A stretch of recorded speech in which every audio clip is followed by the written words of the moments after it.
প্রিয় BA fifth সেমিস্টারের ছাত্রছাত্রীরা, আজকে আমি যে বিষয় নিয়ে আলোচনা করব সেটি হচ্ছে তোমাদের যে কমিউনিকেশন স্কিল রয়েছে এডুকেশনের SECA1 পেপারটি। এই পেপার থেকে আজকে আমি গুরুত্বপূর্ণ দুটি 5 নম্বরের প্রশ্ন, দুটি থেকে তিনটি 5 নম্বরের প্রশ্নের উত্তর সহ আলোচনা করব।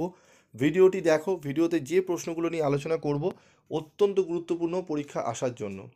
তাই যারা সেরকম প্রিপারেশান নাওনি, যাদের উত্তর ঠিকমতো করা নেই, তাদেরকে বলবো অবশ্যই এই ভিডিওটি দেখবে এবং ভিডিওটি দেখে তোমাদের কেমন লাগলো অবশ্যই তোমরা কমেন্ট বক্সে লিখে জানাবে।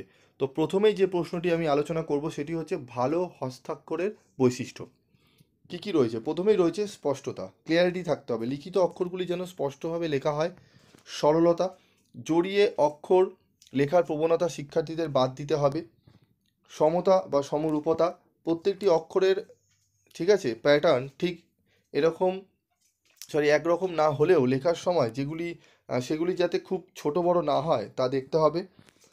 ব্যবধান, সবসময় নির্দিষ্ট স্পেস রেখেই অক্ষরগুলি বসবে, শুধু অক্ষর নয় প্রত্যেকটি লাইনের মধ্যেও যাতে যথাযথ স্পেস রক্ষিত হয় সেদিকেও নজর দিতে হবে, ঠিক আছে, বা ব্যবধান। তারপর রয়েছে দ্রুততা, যথাসম্ভব দ্রুততার সঙ্গে লেখার অভ্যাস করানো জরুরি, আবার দ্রুত লিখতে গিয়ে অক্ষরগুলি যেন ঠিকমতো লেখা হয় সেদিকেও নজর দিতে হবে, ঠিক আছে। জ্যোতিচিহ্নের যথাযথ প্রয়োগ, লেখার সময় যাতে জ্যোতিচিহ্নগুলি ঠিকঠাক জায়গায় বসে সেটা লক্ষ্য রাখতে হবে। ধরো যেখানে কমা দেওয়ার জায়গা সেখানে কমা দিতে হবে, সেখানে দাঁড়িয়ে দিলে চলবে না। কোথায় বিস্ময় চিহ্ন দেওয়া হয়, কোথায় ইনভার্টেড কমা লাগে, সেমিকোলন কোথায় দিতে হয়, ঠিক আছে।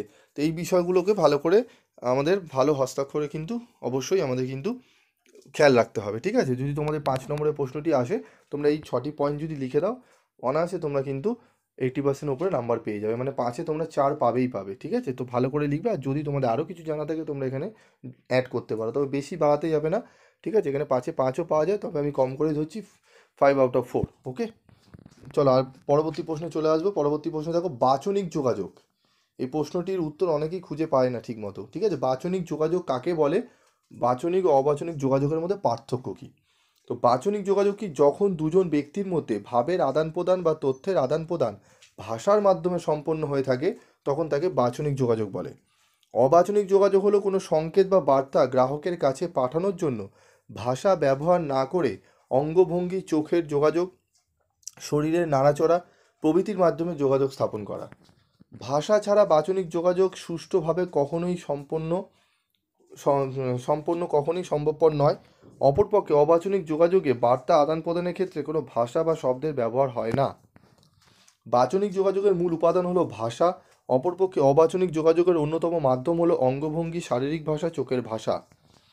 বাচনিক যোগাযোগে মৌখিক বা লিখিত শব্দ ব্যবহার করা হয়, অবাচনিক যোগাযোগে কোনো মৌখিক বা লিখিত শব্দ ব্যবহার করা হয় না।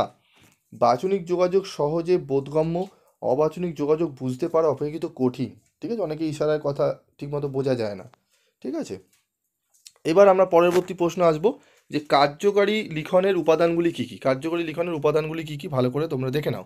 প্রথমে হচ্ছে বিষয়, স্বচ্ছতা, নতুনত্ব, যুক্তি, প্রাসঙ্গিকতা, ঠিক আছে। তারপর সিনট্যাক্স রয়েছে, বাক্য গঠন, শৈলীগত দিক। লিখন প্রক্রিয়া, ভাবনার রূপায়ণ, যথাযথ আরম্ভ, খসড়া, পরিমার্জন। পাঠক, তারপর রয়েছে শব্দ বাছাই, সংগঠন বা বিন্যাসগত দিক, যান্ত্রিকতার দিক, ব্যাকরণ, ঠিক আছে।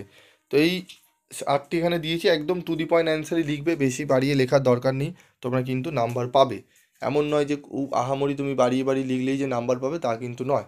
একটু যদি ভালো করে গুছিয়ে লেখো তোমরা ঠিক পারবে, ঠিক আছে।